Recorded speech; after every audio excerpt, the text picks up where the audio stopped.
When your classroom is set up in a way that supports neurodivergent learning, you are going to have students that are more engaged, making more progress, and are happier.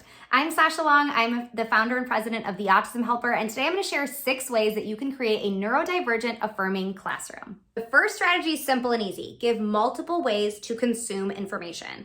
If you are giving directions, guess what? You should also write it on the board, and you should also model out what you want your students to do.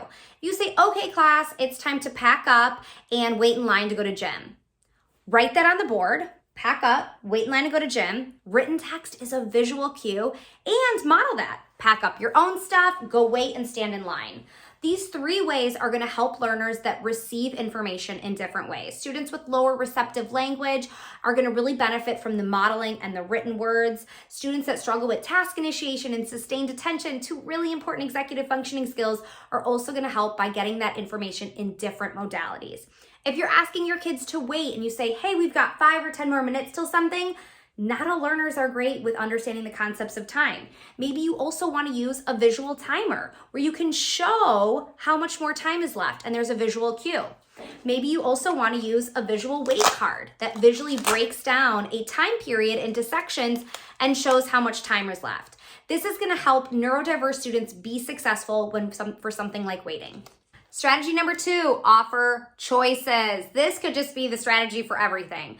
But choices are so powerful. This puts your students in control. We want to give our kids choices and the opportunity to self-advocate. Your students likely have a better understanding of their learning profile. So give choices about what materials they use, where they sit, the order of activities, who they work with, what the setting looks like.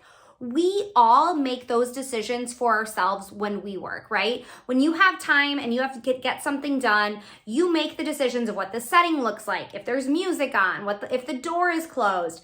I personally hate working when the door's open. I don't know why. If someone were to leave the door open, I would go and close it. We want to give our kids the same autonomy. This is going to help them get their unique needs met. Such an easy to use strategy that we can use in literally any setting that can support all of our students.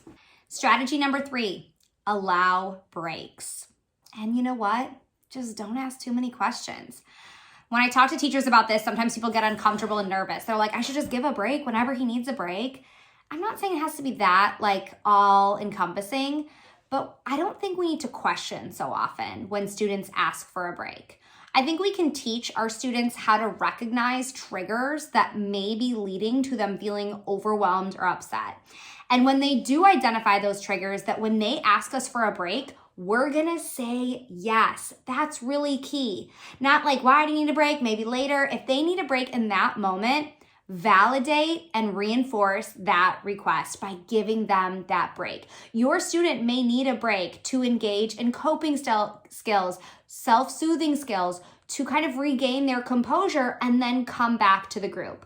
If it becomes a problem and they're asking for it too much and you maybe think they're abusing that privilege of asking for a break, go back and look at that. But don't start there. Give them the benefit of the doubt. Allow students to ask for short breaks as needed. Again, this is something we do for ourselves all the time. When you need a break, you take a break, right? So do this for your students as well. Allow them to ask for breaks. Number 5 is learn with and from neurodiverse adults. I love sharing books and stories from neurodivergent adults because I want my students to see themselves in the people that we are learning from.